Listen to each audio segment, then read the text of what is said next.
We speak now to a principal and teacher who's been honored for his contribution to the profession. Dr. James Duduzile Makoba founded one of the best performing high schools in Gauteng province. Unity Secondary School in Daveyton has produced some of the country's top pupils in the past 10 years, and Dr. Makoba has been awarded the Kader Asmal Excellence Award by the Gauteng Education Department. And throughout his 34 years as a teacher, Dr. Makoba has received 3 provincial Best Teacher Awards and came second at the National Teacher of the Year ceremony. Good morning. Thank you so much for joining us. And congratulations, much deserved. Thank you. You are the very definition of what we say when we say that teaching is a calling and not just a Yes. profession. What was the idea when you started the school in 1992? Well, the school was started because there was a dire need at that time. Children were roaming the streets, and there was no one who took care of them.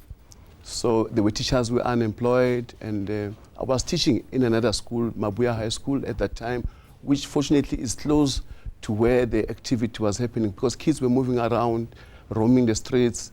And I decided with the community that let us start a school.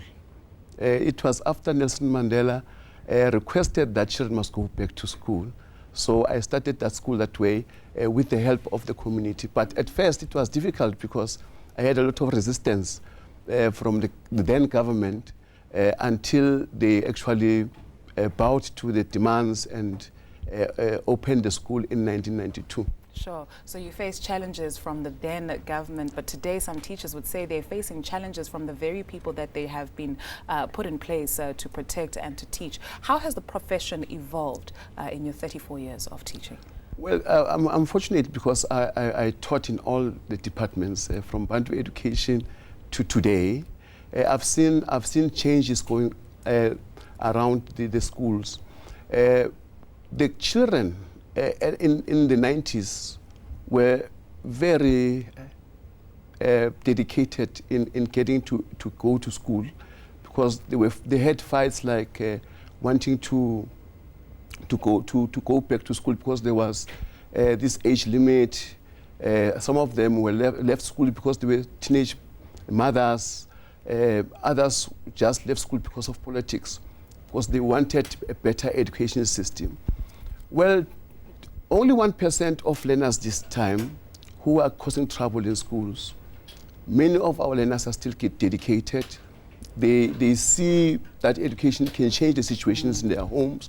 Unfortunately, we always compare children with children who do not want school. That's 1% that is causing a lot of disorder in schools today. What do you put your success down to? Your school has been producing top learner after top learner after top learner for 10 years consistently. What's your secret to success? Nothing beats dedication and consistency. You've got to be patient, you've got to be hands-on, you've got to understand your role as a teacher in a school. You've got to show the other people that it can be done. You've got to believe in these learners, you know. You've got to change their situation, tell them that they can change their situation through education. If you motivate them, you're working with them, you believe in them, you make them believe in themselves, everything becomes easy. Right. And you know, as a teacher, you have such an influence on the life of a child, and they grow up with that. Who inspired you? Or do you remember the teacher that actually inspired you to? Well, I've got quite a number of teachers who inspired me. I love mathematics. The teacher that made me love mathematics was Mrs. Vanga when I was in primary school. She was so good. So she made me think that one day I'll be standing where she's standing and teaching children.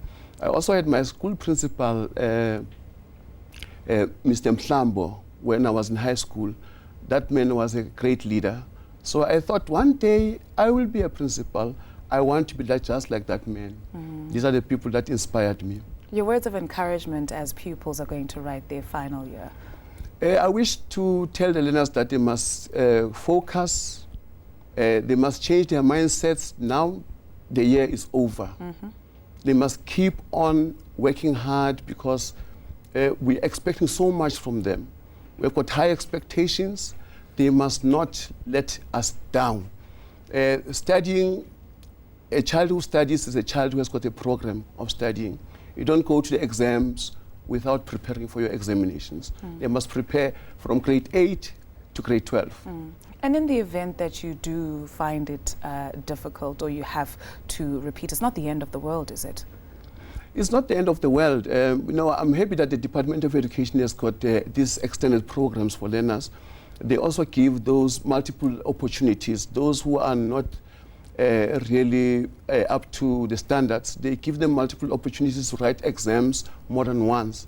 That helps these kids also to be on par with the rest of those who are gifted or those who have had opportunities to do well.